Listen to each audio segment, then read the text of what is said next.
कार्यक्रम में मेरे साथ उपस्थित उत्तर प्रदेश के राज्यपाल श्रीमती आनंदीबेन पटेल, ऊर्जावान और लोकप्रिय मुख्यमंत्री श्रीमान योगी आदित्यनाथ जी, भारत में जापान के एम्बेसडर श्रीमान सुजुकी सातोशी जी, संसद में मेरे सहयोगी राधा मोहन सिंह जी, काशी के सभी प्रबुद्धजन और सम्मानित साथियों, अभी अपने पिछले कार्यक्रम में मैंने काशीवासियों से कहा था कि इस बार काफी लंबे समय बाद आपके बीच आने का सौभाग्य मिला,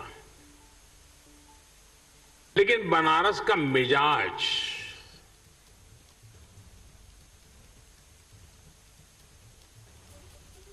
मिजाज ऐसा है कि अरसा भले ही लंबा हो जाए, लेकिन ये शहर जब मिलता है तो भरपूर रस एक साथ ही भर करके दे देता है।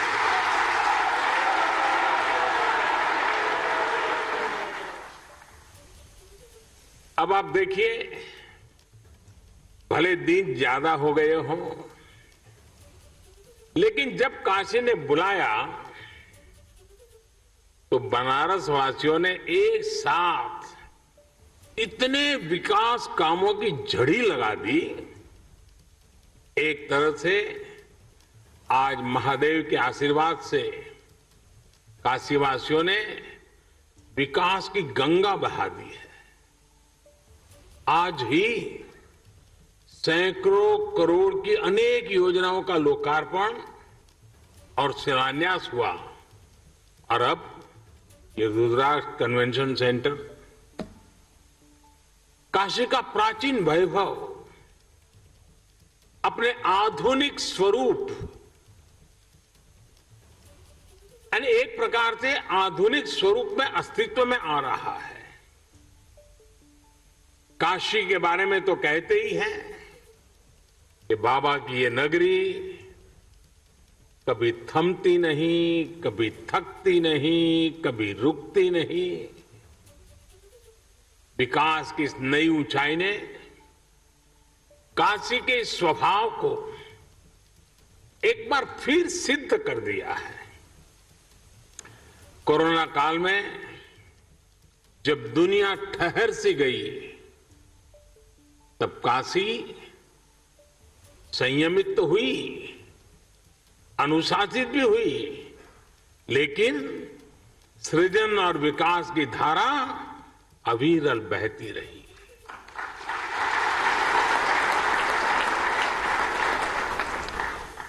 काशी के विकास के ये आयाम, ये international cooperation and convention centre Rudraksh आज इसी रचनात्मकता का, इसी गतिशीलता का परिणाम है।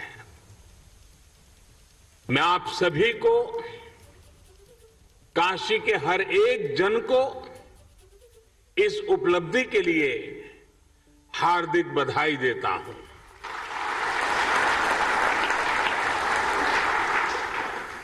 विशेष रूप से मैं भारत के परम मित्र जापान को, जापान के लोगों को, प्राइम मिनिस्टर श्री सुगा योशिहिदे को और एम्बेसडर श्री सुजुकी सातोशी जी को बहुत बहुत धन्यवाद देता हूं। और अभी हमें प्रधानमंत्री जी का वीडियो संदेश भी देखा। उनके आत्मीय प्रयासों से काशी को ये उपहार मिला है। प्राइम मिनिस्टर श्री सुगा योशिहिदे उस समय चीफ कैबिनेट सेक्रेटरी थे। तब से लेकर पीएम की भूमिका तक लगातार वो इस प्रोजेक्ट में व्यक्तिगत रूप से इन्वॉल्व रहे। भारत के प्रति उनके इस अपनेपन के लिए हर एक देशवासी उनका आभारी है। साथियों, आज के इस आयोजन में एक और व्यक्ति है जिनका नाम लेना मैं भूल नहीं सकता। जापान के ही मेरे एक और मित्र शिंजो आबे जी।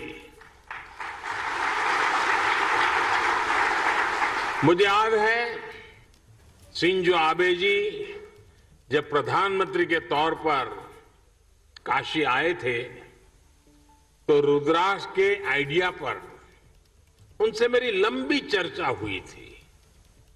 उन्होंने तुरंत ही अपने अधिकारियों से इस आइडिया पर काम करने को कहा।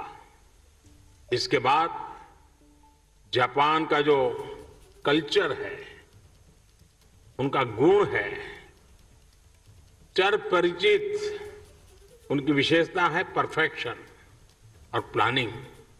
इसके साथ इस पर काम शुरू हुआ और आज ये भव्य इमारत काशी की शोभा बढ़ा रही है। इस इमारत में आधुनिकता की चमक भी है और सांस्कृतिक आभा भी है। इसमें भारत जापान रिश्तों का कनेक्ट भी है और भविष्य के लिए अनेकों संभावनाओं का स्कोप भी है। मेरी जापान यात्रा के समय हमने दोनों देशों के रिश्तों में पीपल टू पीपल रिलेशंस में इसी अपनेपन की बात कही थी। हमने जापान से ऐसे ही सांस्कृतिक संबंध की रूपरेखा खींची थी।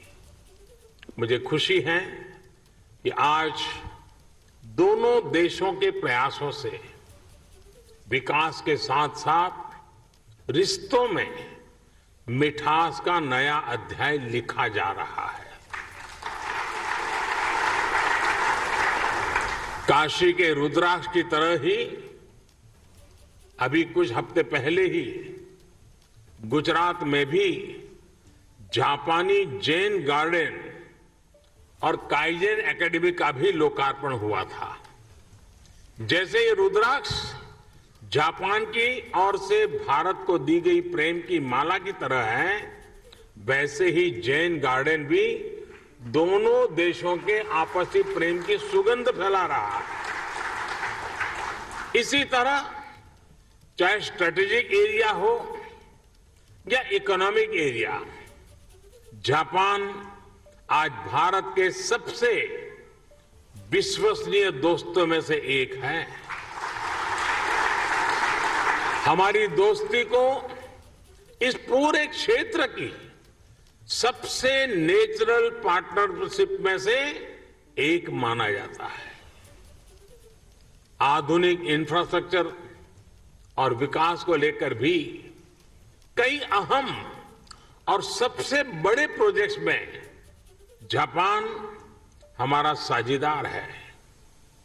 Mumbai Ahmedabad high speed rail हो, दिल्ली मुंबई इंडस्ट्रियल कॉरिडोर हो या डेडिकेटेड फ्रेट कॉरिडोर हो, जापान के सहयोग से बन रहे ये प्रोजेक्ट न्यू इंडिया की ताकत बनने वाले हैं।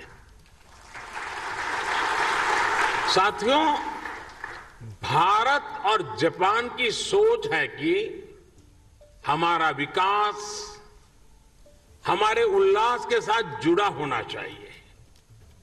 ये विकास सर्वमुखी होना चाहिए, सबके लिए होना चाहिए और सबको जोड़ने वाला होना चाहिए।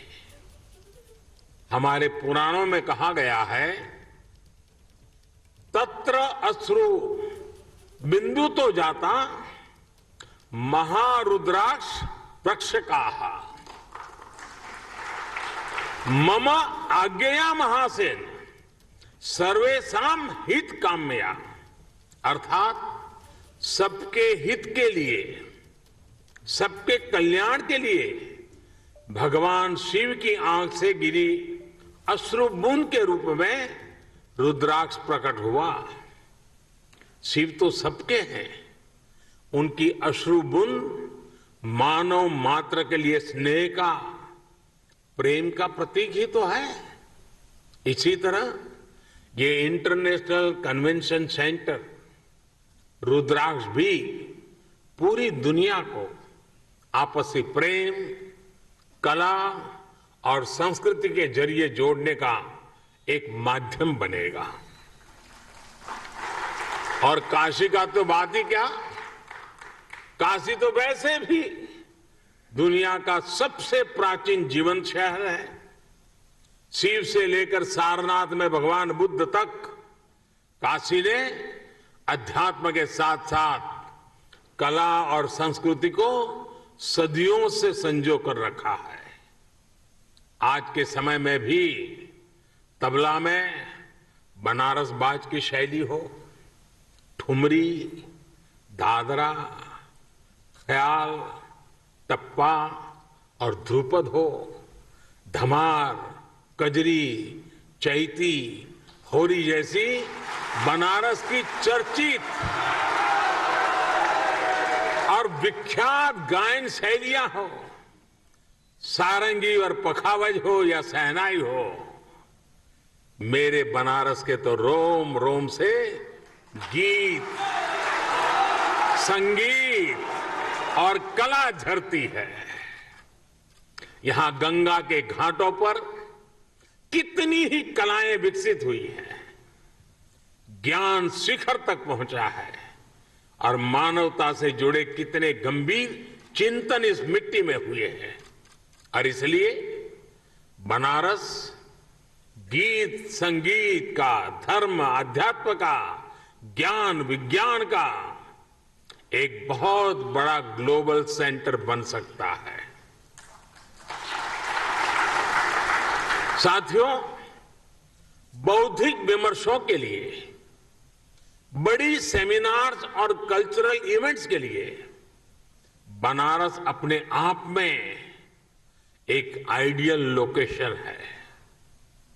देश विदेश से लोग यहां आना चाहते हैं, यहां रुकना चाहते हैं।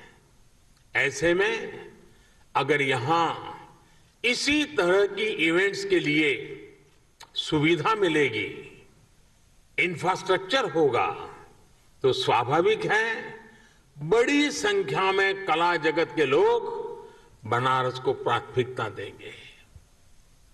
रुद्राक्ष इन्हीं संभावनाओं को आने वाले दिनों में साकार करेगा। देश विदेश से कल्चरल एक्सचेंज का एक सेंटर बनेगा।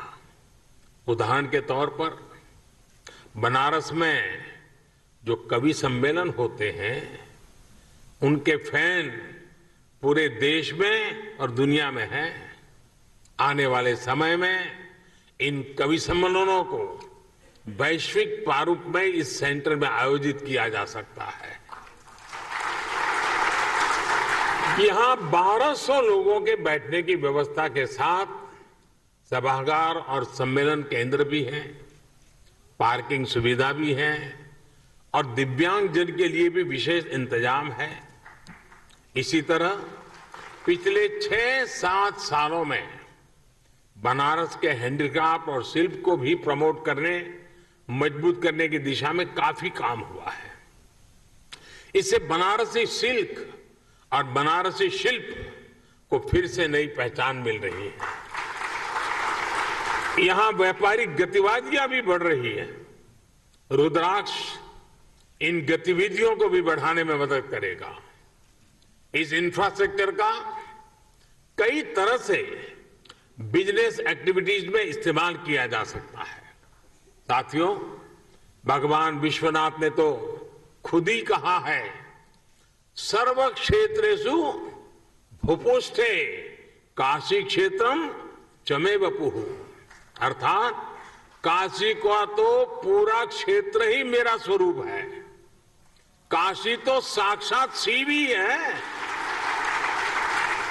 अब जब पिछले 7 सालों में इतनी सारी विकास परियोजनाओं से काशी का श्रृंगार हो रहा है, तो ये श्रृंगार बिना रुद्राक्ष को कैसे पूरा हो सकता था।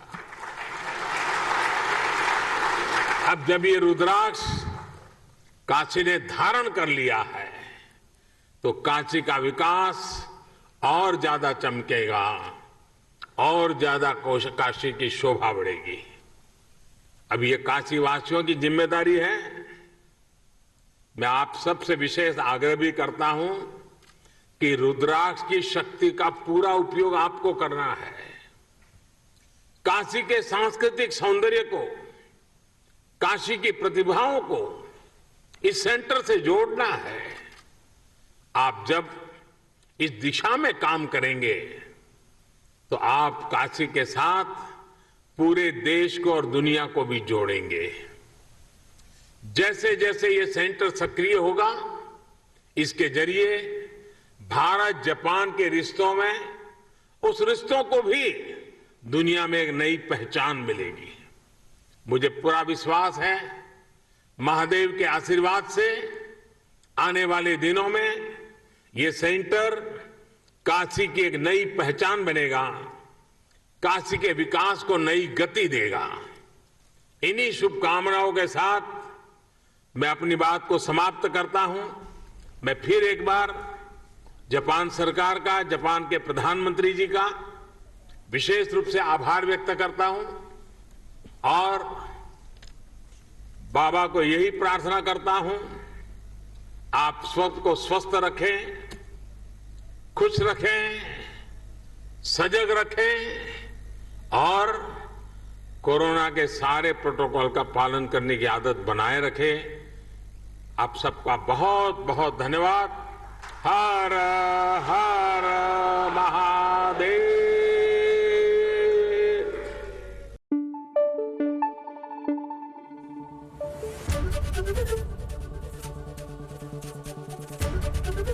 एबीपी न्यूज आपको रखे आगे।